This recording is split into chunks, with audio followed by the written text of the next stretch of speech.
તો મોરબીમાં પાટીદારો પર અત્યાચાર મુદ્દે ગરમાયું છે રાજકારણ। કાંતિ અમૃતિયાએ કોંગી આગેવાન મનોજ પનારા પર સાધ્યું નિશાન। સમાજને ગુમરાહ કરવા એક સાથે 200 લોકો ગયા।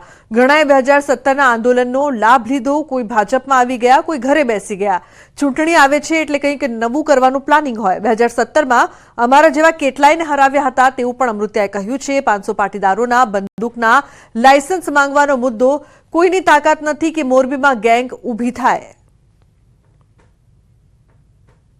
બેનું ખરેખર લાયસન્સ જોતું હોય તો પોતાને ઓનલાઈન અરજી કરવાની હોય અને એનો અભિપ્રાય આપે અને એનું લાયસન્સ આપે, પણ સમાજને ગુમરાહ કરવા હોય એ કારે 200 લઈ અને આવેદનપત્ર દેવા જવું હોય એ તો મેં મારા જાહેર જીવનમાં 35 વર્ષમાં પહેલી વાર જોયું। છતાં પણ લાયસન્સ એને મળતા હોય તો અમે એમના ભેગા અને અમે પણ એને લાયસન્સ દેવડાવવા માટેની અમારી તૈયારી છે। પણ મારી વિનંતી છે કે જેને અરજીમાં દીધું ને એ પોતે પોતાની રીતે ઓનલાઈન અરજી કરી અને એની કાર્યવાહી કરવી જોઈએ। એટલે હવે નવું કાંઈક ચૂંટણી આવતી હોય અને નવું કાંઈક કરવાનું પ્લાનિંગ હોય। તો મોરબીમાં 200 પાટીદારોએ બંદૂક માટે અરજી કરી, જે મામલે એસપીજીના અધ્યક્ષ લાલજી પટેલનું નિવેદન પણ સામે આવ્યું। લાલજી પટેલે કહ્યું કે સ્વરક્ષા માટે હથિયાર માંગવું એ ખોટું નથી। હથિયાર માટે અરજી કરી છે તો ચકાસણી કરીને લાયસન્સ આપવું જોઈએ।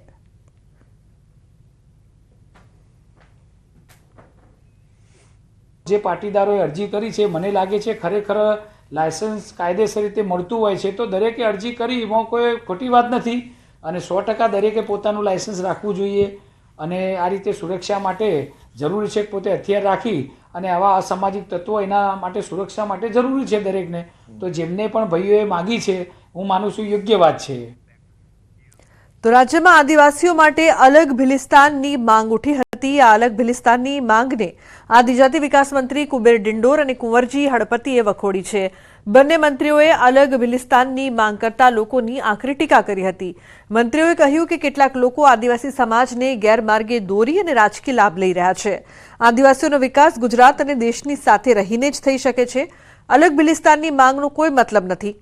પ્રધાનમંત્રી નરેન્દ્ર મોદી અને રાજ્ય સરકાર આદિવાસી સમાજના સર્વાંગી વિકાસ માટે હંમેશા તત્પર હોવાનું જણાવ્યું હતું અને આદિવાસીઓ સરકારની સાથે હોવાનો મત પણ વ્યક્ત કર્યો હતો। ભિલિસ્તાન શક્ય છે ખરું? કોઈ સંજોગોમાં શક્ય નથી કે એમાં શેના માટે ભિલિસ્તાન હોય કે અહીંયા તમામ સુવિધાઓ, તમામ વ્યવસ્થા, એજ્યુકેશન, જે બાકીની વ્યવસ્થા છે એ ગુજરાત સરકાર પૂરી કરી રહી છે। એટલે જે લોકો જે ભ્રમિત થયા છે, ખોટી વાતો ફેલાવે છે કેટલાક લોકો, એ એમને મુબારક। બાકી કોઈ સંજોગોમાં આ શક્ય બને એમ નથી અને આદિવાસી સમાજ પણ આમની વાતમાં આવે એમ નથી। કેમ કે તમારી પાસે બજેટ પૂરતા પ્રમાણમાં ન હોય તો એ દેશ કે રાજ્ય ચાલવી શકે નહીં। પણ મને વિશ્વાસ છે કે દેશના વડાપ્રધાન અને મુદ્દો અને મક્કમ સ્વભાવના મુખ્યમંત્રી ભૂપેન્દ્રભાઈ પટેલના નેજા હેઠળ આદિવાસીઓનો વિકાસ, જે સાર્વાંગિક વિકાસ કહી શકાય, તે ખૂબ જોરમાં પ્રગતિ સાથે આગળ વધી રહ્યો છે। એટલે મારી દૃષ્ટિએ ભિલિસ્તાન રાજ્ય અસ્થા રહેશે। તો જયંતિ સરદારા અને સંજય પાદરિયા વચ્ચે ચાલી રહેલા વિવાદ પર રમેશ ટીલાડાનું નિવેદન સામે આવ્યું। ખોડલધામના ટ્રસ્ટી અને ભાજપના ધારાસભ્ય રમેશ ટીલાડાએ બનાવને દુઃખદ ગણાવ્યો। સાથે જ સમાધાન માટે તેમણે સરદાર ધામના ટ્રસ્ટીઓ સાથે વાત કરી હોવાનો દાવો કર્યો। કહ્યું ખોડલધામના ટ્રસ્ટીઓની બેઠક મળી હતી પણ તેઓ હાજર નહોતા રહી શક્યા। શુક્રવારે ચેરમેન નરેશ પટેલ રાજકોટથી આવ્યા બાદ તેમની સાથે મુલાકાત કરી સમાધાન માટે પ્રયાસ કરાશે। ટીલાડાએ કહ્યું કે ખોડલધામ અને સરદારધામ બંને સામાજિક સંસ્થાઓ છે, તેમાં હરીફાઈ ન હોઈ શકે।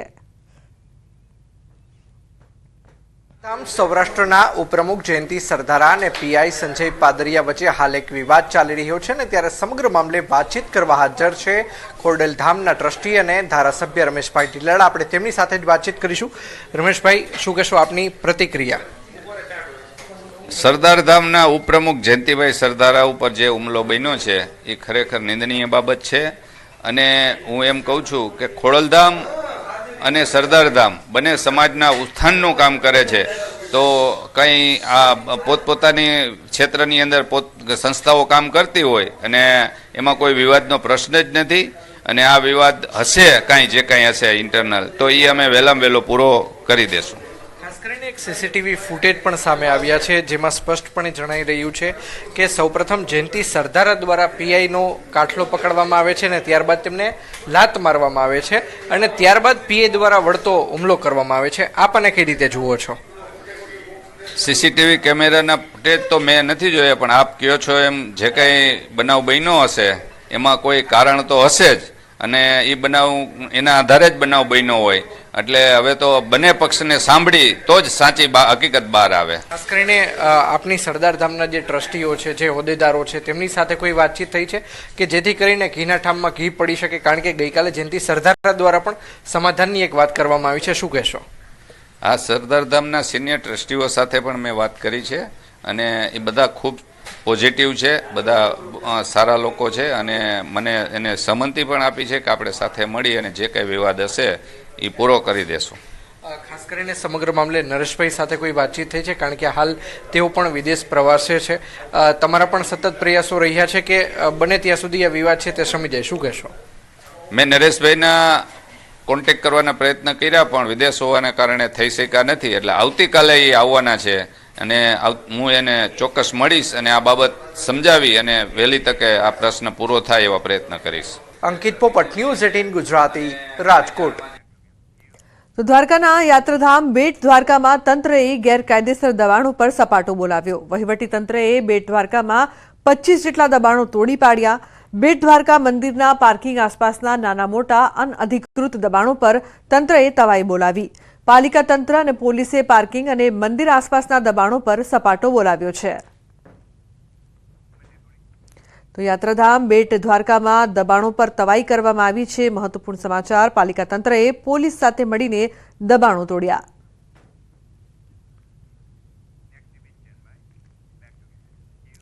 ડાંગ જિલ્લાના અંતરિયાળ વિસ્તારોના ગામડાઓ પણ વિકાસની રાહમાં છે. અહીં વિકાસના નામે રસ્તાઓ બિસ્માર દ્રશ્યો અહીં જોવા મળી રહ્યા છે. ચોમાસાએ વિદાય લીધાને ઘણા દિવસો થઈ ગયા છતાં અહીં રસ્તાને લઈને લોકોમાં ભારે હાલાકીનો સામનો કરવો પડી રહ્યો છે. વહીવટી તંત્ર દ્વારા કેટલાક રસ્તા પર પેચવર્ક કરવામાં આવ્યો નથી અને તંત્રની બેદરકારીના લીધે લોકોને તકલીફો પડી રહી છે. સતી, ગોળસ્ટા, ખાપરી, સુંદા, વરસુણા અને મહારાઈ ઝોન જેવા અંતરિયાળ વિસ્તારના ગામોને જોડતો રસ્તો ઘણા સમયથી બિસ્માર હાલતમાં છે. તંત્ર દ્વારા આ ખરાબ રસ્તાઓને વહેલી તકે સમારકામ કે નવીનીકરણ કરવામાં આવે એવી સ્થાનિકોની માંગ છે. તો ભાવનગરમાં ટ્રાફિકની સમસ્યા હળવી કરવા માટે પુલ બનાવવાની કામગીરી શરૂ તો થઈ, પરંતુ 4 વર્ષ વીતવા છતાં હજુ સુધી પુલનું નિર્માણ કાર્ય પૂર્ણ નથી થયું, જેથી સ્થાનિકોને ટ્રાફિકની સમસ્યા થતા પારાવાર હાલાકીનો સામનો કરવાનો વારો આવ્યો છે. મહાનગરપાલિકાએ શહેરના શાસ્ત્રીનગરથી દેસાઈનગર સુધી 117 કરોડના ખર્ચે આ નિર્માણધીન ફ્લાયઓવર બનાવવાનું કામ વર્ષ 2020માં શરૂ કરાયું હતું, જેની સમયમર્યાદા 27 માસની હોવા છતાં આજ દિન સુધી પુલ બન્યો નથી. સ્થાનિકો લોકોમાં ભારે વિવાદ શરૂ થતા આખરે હવે હેવી વાહનો દ્વારા ફ્લાયઓવરનું ટેસ્ટિંગ શરૂ કરવામાં આવ્યું છે અને ટેસ્ટિંગ પૂર્ણ થઈ ગયા બાદ ફ્લાયઓવર પરનો વન વે રોડ શરૂ કરવા માટેની હિલચાલ ચાલી રહી છે. વર્ષમાં બનાવવાની સમય મર્યાદા હતી, એને વારંવાર કોન્ટ્રાક્ટરને સમય મર્યાદા વધારીને આજે 4 વર્ષ થયા. 4 વર્ષ છતાં પણ ઓવરબ્રિજ બન્યો નથી અને ઓવરબ્રિજ બન્યો એનો નથી પણ સાથોસાથ હજી પણ 1-1.5 વર્ષ થશે પૂર્ણ થતા એવું મને દેખાય છે. વધારે સમય થાય તો કોઈ મોય નવાય નથી. સમય મર્યાદામાં પહેલું કારણ તો એક વખત કોરોના કાળ આવી ગયો, બીજી વખત એવું કહી શકાય કે આપણે આ પુલ મેન્યુઅલ બનાવવામાં આવ્યો છે, કોઈ તૈયાર વસ્તુ લાવીને ફિટ કરવામાં નથી આવી, એથી ખૂબ લાંબો સમય થયો છે. તો છોટાઉદેપુર નગરપાલિકા દ્વારા 1,70,00,000ના ખર્ચે મલ્ટીપર્પઝ બિલ્ડિંગ બનાવવામાં આવી છે. પાલિકાને આર્થિક મદદ મળે તે હેતુસર છોટાઉદેપુરના પ્રાઇમ લોકેશન પર આ બિલ્ડિંગ બનાવવામાં આવી છે, જેમાં 40 દુકાનોનો સમાવેશ થાય છે. વેપારીઓને પણ આ કોમ્પ્લેક્સમાં દુકાનો લેવાનો ભારે ઉત્સાહ હતો, પરંતુ તેની હરાજી ન થતાં 5 વર્ષથી તૈયાર થયેલ કોમ્પ્લેક્સ ધૂળ ખાઈ રહ્યું છે. ઉલ્લેખનીય છે કે જે જમીન પર બિલ્ડિંગ બનાવાઈ છે તેની પહેલા આ જમીન પર આંગણવાડી હતી, જેનો હેતુ ફેર કરવાની પ્રક્રિયા પૂર્ણ પણ નહોતી થઈ અને તેની પહેલા જ આ ઇમારત ઊભી કરી દેવાઈ. જેથી હરાજી અટકી ગઈ છે. ધૂળ ખાતું આ કોમ્પ્લેક્સ જાણે શૌચાલય બની ગયું હોય તેમ લોકો અહીં શૌચક્રિયા માટે તેનો ઉપયોગ કરી રહ્યા છે. જ્યાં જુઓ ત્યાં ગંદકી જ ગંદકી જોવાઈ રહી છે, જેથી સ્થાનિકો તેમજ વેપારીઓની એક જ માંગ છે કે આ પ્રશ્નનો જલ્દી નિકાલ કરવામાં આવે. છોટાઉદેપુરમાં ધંધાકીય જગ્યા જોવા જાય તો સૌથી સારી અને અનુકૂળ જગ્યા છે ધંધા માટે, અને એમને એમ વેડફાઈ રહી છે, જેના માટે અધિકારીઓ પણ બેદરકારી દાખવી રહ્યા છે અને એનો કોઈ ઉકેલ લાવતા નથી. 7-8 વર્ષથી પડી રહ્યું છે અને નથી હરાજી થતી કે કંઈ નથી, અને બિલકુલ બેકાર મોતરડી બનાવી દીધી છે. આટલા રૂપિયા ખર્ચો કર્યા પછી બી 5 વર્ષ પહેલા 2 કરોડના ખર્ચે મલ્ટીપર્પઝ બનાવવામાં આવેલું તે આજે બિલકુલ હવાળ પરિસ્થિતિમાં પડી રહ્યું છે. એનો કોઈ ઉપયોગ નથી અને લોકો ત્યાં ગંદકી કરે છે. જનતાના પૈસાનો આવો ખરાબ રીતથી વેડફાટ થયેલો છે. બસ કમ શોપિંગ સેન્ટર જે પેટ્રોલ પંપ ચોકડી ઉપર બનાવવામાં આવેલું છે તેની ફાઇલ હાલમાં નિયામક શ્રી શહેરી વિકાસ ખાતે ચાલેલ છે, હરાજીની ફાઇલ. એ ત્યારબાદ ત્યાંની મંજૂરી મળીએથી અમારા દ્વારા હરાજી કરવામાં આવશે અને તેની બોલી લાગશે અને એની હરાજી કરી ચૂકવણું કરું. 1,70,00,000 લાખના ખર્ચે બિલ્ડિંગ બનેલું છે. છોટાઉદેપુરના મધ્યમાં આવેલ જે નગરપાલિકા દ્વારા બિલ્ડિંગ બનાવવામાં આવી હતી, આપણે તસવીર બતાવવા માંગીશું. પેટ્રોલ પંપ 4 રસ્તા જે નગરની મધ્યમાં આવેલું છે, ત્યાં આગળ જે આલિશાન અદ્યતન સુવિધાવાળી બિલ્ડિંગ જે ઊભી કરવામાં આવી છે, પરંતુ હાલ શોભાના ગાંઠિયા સમાન છે. તેનું કારણ તો જાણી નથી શકાયું, પરંતુ કહેવામાં આવે છે કે આ જે 40 જેટલી દુકાનો પાડવામાં આવી છે, આ વિસ્તારના લોકોને રોજગારી મળે અને નગરપાલિકાની આવક થાય તે હેતુથી આ બિલ્ડિંગ બનાવવામાં આવ્યું હતું, પરંતુ આજે કેટલાક સમયથી આની હરાજી થઈ નથી અને આ વિસ્તારના લોકોને આનો લાભ મળ્યો નથી. જ્યારે તંત્રની બેદરકારીને લઈને હાલ આ બિલ્ડિંગની અંદર અવારનવાર નુકસાનો થતા હોય છે અને હાલ આ વિસ્તારના લોકો ફક્ત એક જ માંગ કરે છે કે જો આ બિલ્ડિંગને હરાજી કરવામાં આવે તો આ વિસ્તારના લોકોને સારી રોજગારી મળી શકે તેમ છે. સેજબ ખત્રી, ન્યૂઝ 18 ગુજરાતી, છોટાઉદેપુર. તો સુરેન્દ્રનગરના ત્રિમંદિરમાં જિલ્લાના માધ્યમિક શિક્ષક સંઘનું 29મું શૈક્ષણિક અધિવેશન યોજાયું. વિધાનસભાના નાયબ મુખ્ય દંડક જગદીશભાઈ મકવાણાના હસ્તે અધિવેશન ખુલ્લું મૂકવામાં આવ્યું, જેમાં નવી શિક્ષણ નીતિ સાથે ઝડપથી અપગ્રેડ થઈ વિદ્યાર્થીઓને ઉત્તમ શિક્ષણ આપવા શિક્ષકોને હાકલ કરાઈ. સરકારે લીધેલા ઓપીએસના નિર્ણયને શિક્ષક સંઘે બિરદાવ્યો. માધ્યમિક શિક્ષક સંઘના અધ્યક્ષ રણજીતસિંહ વાઘેલાએ કહ્યું કે શિક્ષકોની ભરતી કરીને રાજ્યના શિક્ષણને વધુ મજબૂત બનાવશે. સાથે સાથે શિક્ષણ ક્ષેત્રે વિશિષ્ટ કામગીરી કરનાર પ્રતિભા સંપન્ન શિક્ષક હોય, નિવૃત્ત થતા શિક્ષકો હોય કે સ્પોર્ટ્સ લેવલે શિક્ષક મિત્રોએ ભાગ લઈ ગોલ્ડ મેડલ અગર તો સિલ્વર મેડલ મેળવેલ હોય એવા તમામ શિક્ષકોનું આ મહાઅધિવેશનમાં સ્વાગત કરવામાં આવ્યું છે. હમણાં જ 24,700 જેટલા શિક્ષકો ગુજરાતમાં ભરવામાં આવશે, જેમાં પ્રાથમિક, માધ્યમિક અને ઉચ્ચતર માધ્યમિક 1200 જેટલા આચાર્યશ્રીઓની ભરતી થવાની છે. એના નોટિફિકેશન પણ આવી ગયા છે, એનું મેરિટ પણ ચાલુ છે. આ બધું જે કંઈ ઘટ છે તે પૂરી કરવા સરકાર કટિબદ્ધ છે. મહત્વપૂર્ણ સમાચાર ભરૂચથી. ભરૂચના અંકલેશ્વરમાં નહેરમાં ડૂબતા બે લોકોનો જીવ બચાવ્યો ફાયરના જવાનોએ. વાત જાણે એમ છે કે પોતાની નોકરી પૂર્ણ કરી પાનેલી ફાયર બ્રિગેડના જવાનો ઘરે જઈ રહ્યા હતા. આ દરમિયાન ફાયરના જવાન ધર્મેન્દ્ર હાડા અને અન્ય કર્મચારીની નજર ડૂબતા લોકો પર પડી. ત્યારબાદ એક પણ ક્ષણનો વિચાર કર્યા વિના બંને નહેરમાં છલાંગ લગાવી ભારે જહેમતે ડૂબતા બે લોકોના જીવ બચાવ્યા. ત્યારે સૌ કોઈ આ જાંબાઝ જવાનોની કામગીરીને બિરદાવી રહ્યા છે. તો ભરૂચ પોલીસના ડોગની ઉત્કૃષ્ટ કામગીરી. આમોદ તાલુકાના રેસ્ટ હાઉસમાંથી ચોરીનો ભેદ પોલીસે ટ્રેકિંગ ડોગ સિલ્કીની મદદથી ગણતરીની કલાકોમાં ઉકેલ્યો. થેફ્ટ સ્પોટ અને એવિડન્સની સ્મેલ લઈને ચોરને ટ્રેસ કર્યો. ત્યારબાદ પકડાયેલ શંકાસ્પદ શખ્સોમાંથી ડોગે ગણતરીના મિનિટોમાં ચોરને ઓળખી પણ લીધો હતો. મહત્વનું છે કે આમોદ તાલુકાના રેસ્ટ હાઉસમાં 3.58 લાખની ચોરી થઈ હતી.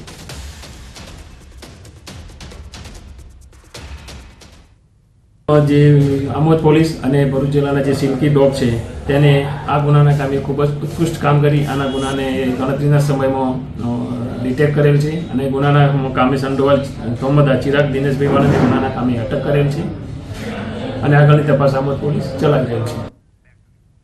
ભાવનગરમાંથી વેલની ઉલટી તરીકે ઓળખાતી કરોડોની કિંમતની એમ્બર ગ્રીસ સાથે 2 તસ્કરો ઝડપાયા છે. મહુવા પોલીસે દરોડા પાડીને 2 આરોપીને ઝડપી પાડ્યા છે. આ મુદ્દે મહુવા એસપી અંશુલ જૈને કહ્યું કે વેલની ઉલટીનો 12 કિલોગ્રામનો મોટો જથ્થો મળ્યો જેનું આંતરરાષ્ટ્રીય બજારમાં 12 કરોડ રૂપિયા સુધીનું મૂલ્ય આંકવામાં આવ્યું છે. ધરપકડ કરાયેલા આરોપીઓની પૂછપરછ પોલીસે હાથ ધરી છે. મહત્વનું છે કે એમ્બરગ્રીસ એ દરિયાઈ સોનું ગણાય છે, જેનું વેચાણ પ્રતિબંધિત ગણાય છે. ત્યારે પોલીસે આ મુદ્દે વધુ તપાસ હાથ ધરી છે. આજે મહુવા ટાઉન પોલીસ સ્ટેશન વિસ્તારમાં આવેલા ભવાનીનગરમાં ચામુંડા ડાઈના એક કારખાના છે. ત્યાંથી આપણે એમ્બરગ્રીસ જે સ્પર્મ વેલની વોમિટ અને ઉલટી કહેવાય છે એની ત્યાંથી કબજે કરવામાં આવી છે. આશરે વજન 12 કિલોગ્રામ છે, જેની આંતરરાષ્ટ્રીય કાલા બજારમાં માર્કેટ 12 થી 15 કરોડ જેટલી છે. આમાં આપણે બે આરોપીની ધરપકડ કરી છે. તો નવસારીમાં શાળામાં બાળકોને ધર્માંતરણ કરાવવાનો વિડીયો વાયરલ થયો છે. બારડોલીના બાબલા ગામે પ્રાર્થના દરમિયાન ધર્માંતરણની વાત વિડીયો 9 મહિના અગાઉનો હોવાની પણ વાત થઈ રહી છે. વિડીયો મુદ્દે શિક્ષિકા સરિતા કમલ નાસ્તરે સોશિયલ મીડિયામાં માંગી છે માફી. પ્રાર્થના દરમિયાન તેમની ભૂલ થઈ હોવાનું પણ કબૂલ્યું છે. વિડીયો વાયરલ થતા હિન્દુ સંગઠનો થયા છે एक्टिव। ये कोई स्कूल में इन्वॉल्व होके या कोई धर्मांतरण करने का ऐसा कोई भी मेरा इंटेंशन से ये वीडियो मैंने नहीं बनाया था, क्योंकि एक जगह पे एक प्रार्थना सभा में मैंने बोला, मगर कुछ शब्द ऐसे मेरे मुंह से गलती से गए कि जिन वजह से मेरे हिंदू भाई बहन को शायद ये दुख दिया होगा या उन लोगों को अच्छा नहीं लगा होगा। तो मैं I really apologise my self. तो प्रार्थना दरमियान भूल थई होवानुं कबूल्युं छे। हाल हिंदू संगठनों में रोष छे। बारडोलीना बाबला गामनी घटना कि ज्यां शाळामां बाळकोनुं धर्मांतरण कराववामां आवतुं होय तेवो विडियो वायरल। अन्य समाचार जूनागढ़थी साधुओना विवाद मामले बैठक धारासभ्य भाजप प्रमुखे करी मध्यस्थी। विवादनो सुखद अंत लाववा माटे प्रयास करवामां आवी रह्या छे। महेशगिरी अने हरिगिरी साथे करवामां आवी रही छे बैठक। विवादनो सुखद अंत आवे ते माटे सरकार द्वारा प्रयास शरू करवामां आव्या। कोई पण संतो होय ए आपणा बधा माटे पूजनीय छे अने सन्मानीय छे। पछी ए महामंडलेश्वर होय के सामान्य नाना संत होय ए आपणा बधा माटे सन्मान्य पूजनीय छे। एटले विवादो न थाय अने सनातन धर्मनुं अने जूनागढ़ गिरनार क्षेत्रनुं खराब न लागे एमना माटे अमे सरकारमां रजूआत करी ने सरकारश्रीए सारामां सारो रस्तो નીકળે એવા પ્રયત્નો કરવાની આજે ખાતરી આપી છે કે સરળથી રસ્તો કોઈ સારો નીકળી શકે। તો સુરતમાં ડિજિટલ અરેસ્ટનો વધુ એક કેસ સામે આવ્યો છે। 90 વર્ષના સિનિયર સિટીઝનને કરાયા ડિજિટલ અરેસ્ટ કરી 1,15,50,000 પડાવ્યા। CBI, ED, Mumbai police, supreme कोर्टना नामनो पण उपयोग करवामां आव्यो हतो। सूरत क्राइम ब्रांचे 5 आरोपीओने पकड़ीने कार्यवाही शरू करी। झड़पायेला आरोपीओ विरुद्ध 14 राज्योमां नोंधाया छे 28 जेटला गुना। आरोपीओ पासेथी 28 सिम कार्ड, 9 मोबाइल कब्जे लेवाया। 46 डेबिट कार्ड, 23 चेकबुक, 9.50 लाख रोकड़, एक कार कब्जे। बैंक में राखेला शख्सोना 16.51 लाखनी रकम पण सीज करवामां आवी। मूळ सौराष्ट्રના તમામ આરોપીઓ હાલ સુરતમાં રહે છે। રમેશ કાતરિયા, ઉમેશ જિંજાડા, નરેશ સુરાની પકડાયા। રાજેશ દિયોરા અને ગૌરાંગ રાખોલિયા નામનો શખ્સ પણ પકડાયો છે। પોલીસ પકડથી દૂર એક આરોપી પાર્થ ગોપાણી વોન્ટેડ જાહેર। 90 વર્ષના સિનિયર સિટીઝન કાકાને આ લોકોએ પોતાનું 400 ગ્રામ જેટલું એમડી તમારું કુરિયરમાં આવ્યું છે અને આ ધમકી આપી મુંબઈના police officer, ED, CBI, supreme court વગેરે નામની ધમકીઓ આપીને ખોટા લેટરો, ખોટા ઓર્ડરો બતાવી કાકા પાસે અંદાજે 1.25 કરોડ રૂપિયા 1,15,00,000 જેટલી વસૂલાત કરી લેવામાં આવી હતી। એમને 15 દિવસ જેટલો સમય જેટલા ડિજિટલ અરેસ્ટ રાખવામાં આવ્યા હતા। આ અનુસંધાને કાપોદ્રા વિસ્તારમાં HDFC બેંક પાસે એક જગ્યાએ વોચમાં રહી અને 5 ઇસમોને પકડી પાડવામાં આવ્યા, જેમની પાસે 9.5 લાખ રૂપિયા જેટલા બેંકમાંથી કેશ વિડ્રો કરેલા મળી આવ્યા છે। એક 4 વ્હીલ ગાડી મળી આવી છે i20।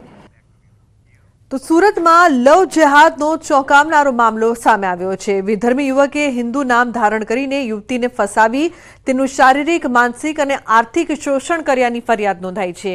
આરોપી યુસુફ મંડપવાલાએ કમલસિંહ તરીકેની ઓળખ આપી યુવતીને ફસાવી હતી. યુવતી સાથે શારીરિક સંબંધો બાંધીને તેનો ગર્ભપાત કરાવ્યો હોવાનો પણ આરોપ લાગ્યો છે. આરોપીએ યુવતીના નામે લોન લઈ મોપેડ પણ ખરીદ્યું હતું. જોકે યુવતીએ લગ્નનું દબાણ કરતા આરોપીએ પોતે વિધર્મી હોવાનો અને પરિણીત હોવાનો ખુલાસો કર્યો હતો.